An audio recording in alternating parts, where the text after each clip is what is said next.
Welcome to VLearn. This is session 5 of Managing Change in Organization.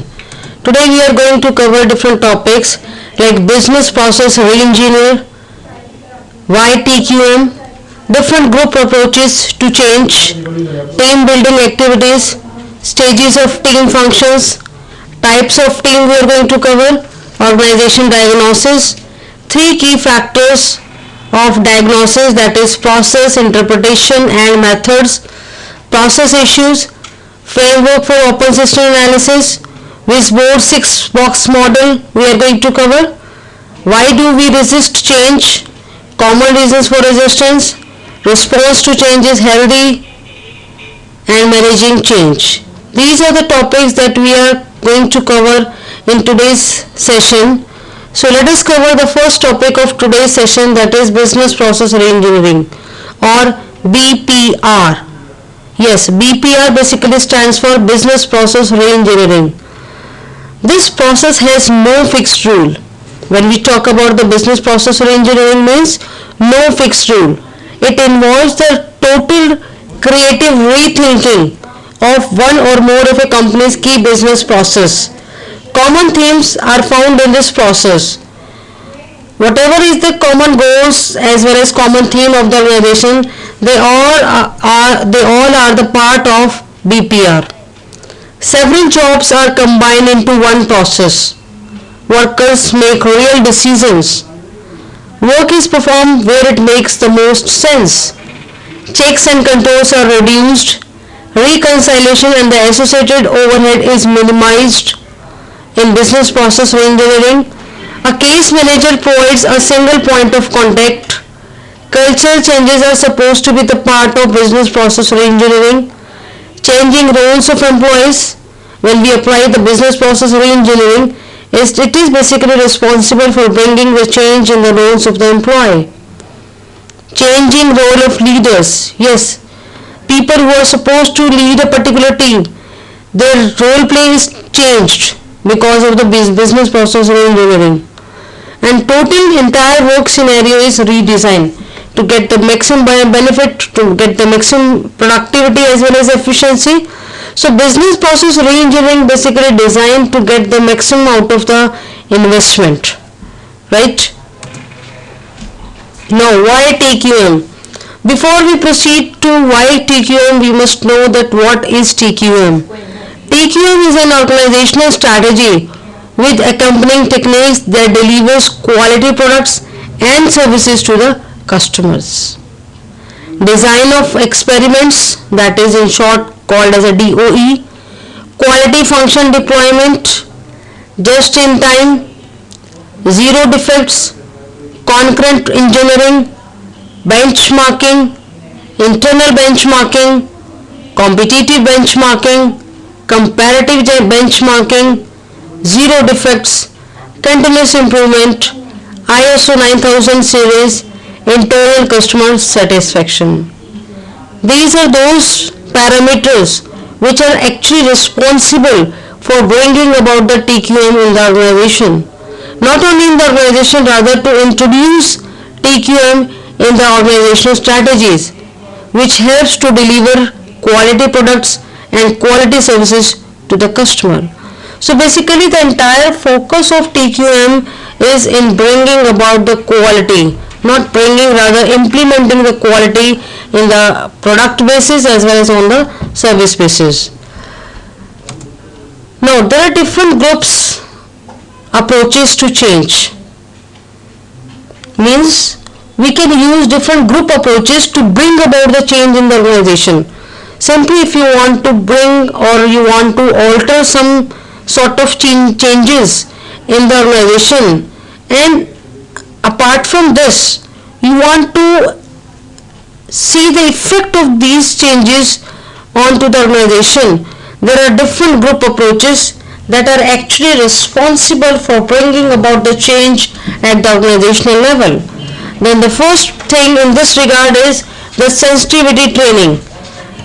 Next is the formal group diagnostic meeting. We can have several meetings which help us to diagnose the formal group discussion to know the favor and against parameter of a group to bring about any change and to implement any change. Team building activities, we can design such a team building activities which will focus on to the changes. Process consultation, the open system group approach. In the open system group approach, it's a wonderful approach in which an open session is conducted to motivate the people to say something about the introduced change. So it will help us to understand the things, that is what is going on inside the organization. Another is interactive strategic planning. While building the strategy of the company, the interaction can be bring about by introducing some sort of changes in the planning part. Future search conference can be conducted. Dick Exlord's conference model can be redesigned. Open space approach is used to bring about the change. ICA strategic planning, it is another way of bringing about the change. Team building activities. There are different attributes of high performance team. The attributes of high performance team are helpful in building the team and to complete the activities of the team. There should be some participative leadership, is that every person of the team should take active participation, should take lead in the working of the team. Shared responsibility, a feeling of ownership can be introduced while building the team, and this can be done by providing some responsibilities to the team members. Aligned on the purpose, we can build such activities in which each and every person of the organization is aligned on the purpose. And for the smooth functioning of the work in the organization among the team member, there must be high communication. Future focused approach must be used. Another is task focused. Not only the future focused, the things on the team building activities should focus on to the task also. Creativity and talent must be rewarded with proper incentives and all this. And there must be rapid response mechanism among the team members so that they can actively participate in the various activities of the organization. There are different stages of the team function. In the first stage, what the thing is actually need to be done is the awareness about the change. Sometimes people resist because they are not aware about any sort of change. But if you mentally prepare your team about the forthcoming or impending changes, if they are more aware, it will be better for them to accept those changes. Second stage, when we build the team, the second stage focus on handling of the resistance. It is an obvious feature of the human being that the changes are not accepted in a single instance. Then in the second stage of team functions, there must be set some proper mechanism to handle those resistance which are being offered by the team. In the third stage, merging the team, converting resistances into the acceptance. Sometime by providing proper counseling to the team, the people are able to accept those changes in a very positive manner. So in this way, by proper counseling, we can convert the entire resistance into the acceptance. Fourth stage, focus on to the implementing the change. Now you are aware about the changes, you have managed lots of resistance in implementing the changes. Now people are able to convert resistance into the acceptance. Then the last stage is the implementing the change. So that until and unless the change will not be applicable into the organization, till then its corresponding effect cannot be find out. Now types of team. Next topic of today's session is types of team. There are four types of team: type 1, type 2, type 3, type 4. In the first type of team, type 1, goals are simple problem solving kind. We focus on to the internal issues, and blocks, problematic areas are lack of training. If the people are not having proper training, then they resist this kind of changes. Levels. First level teamwork is there, and the examples are quality circle. Second type team. Here the definition of goals are going to be changed. Now from simple problem solving to the goals are changed to problem solving and selling the ideas. Focus is external. Blocks are lack of empowerment. Levels management team. Examples top management team. Type 3. Goals are integration in structure and setting ground rules. Focus internal. Blocks organization structure. Levels first and middle level. Examples cross-functional team. Type 4. Goals are creative problem solving and implementation. Focus strategic. Blocks preparedness. Levels all levels. Examples Shamrock team. Organization diagnosis. It defines the episode under the study by picking up the relevant symptoms, arranging them into a pattern, distinguish them from other patterns. So all these things are basically responsible for bringing about the diagnosis at the organizational level. Three key factors of diagnosis are process, interpretation and methods. First one is the process.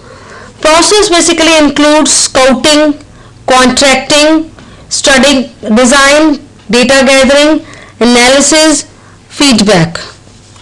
Interpretation.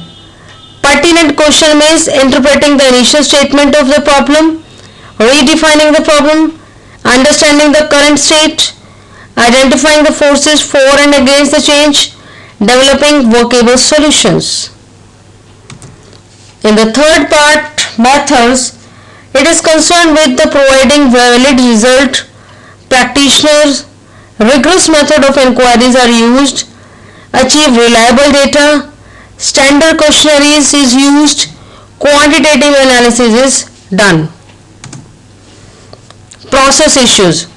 For effective diagnosis, organization can be ensured through 5 process related issues. First one is purpose, second is design, third is support and cooperation, next is participation, and the last one is feedback.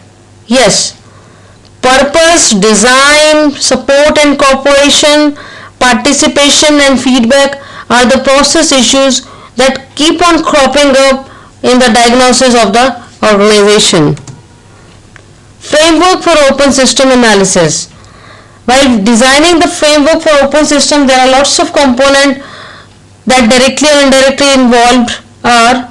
In the environment, there are lots of inputs which goes into the system in the form of the resources.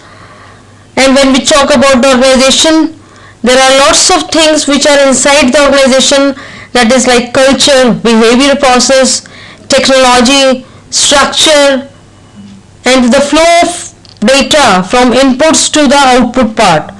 All these components collectively give rise to the open system. WizBoard's 6-box model. This 6-box model of WizBoards specify 6 important dimensions which work at the organization level. First one is strategy, structure, reward, leadership, relationship, helpful mechanism, and the proper environment. All these 6 components, they work together in a cordial environment in which we people keep on help each other in bringing about the growth of the organization by using their proper leadership skills and by building suitable strategy of the organization.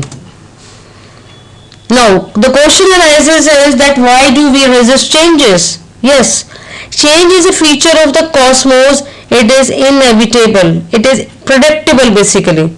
But human need order and look for it everywhere. It is a tendency of the human being to look for the changes. Human behavior in aggregate defines culture, and culture defines or reflects shared meaning, common languages, religious or secular worldviews. It helps to make the world seamless, unpredictable, that it really may be. Therefore, culture damps down the changes, right? There are common reasons for resistance. अगर कुछ people of the organization resist करते हैं तो उसके कुछ common factors होते हैं, like self-interest, fear of the unknown, conscious objections और differing perception की वजह से, suspicion, conservatism. All these are the factors which are actually responsible for the common resistance. Response to change is highly individual. Yes, single events affects to all people but in different degrees. It depends upon the mixture of emotion, rationalization, or don't assume others will respond the same or thank you will under different circumstances. Right? Now, managing change involves past history in putting change in place, degree of sponsorship, authenticity of sponsorship, walk the talk, organization and individual current stress, who will be impacted by the change, cultural fit of the change, addressing what is not for me, communication of the change and its progress, skill sets of the change agent. All these are the basically responsible factors to manage the change. Before we end, there is a do-it-yourself exercise for you. In the first question, you have to explain that why do people resist changes, and in the second question, you have to explain that what are the issues that arises during process implementation. Right? With this, we are going to finish this session. Thank you.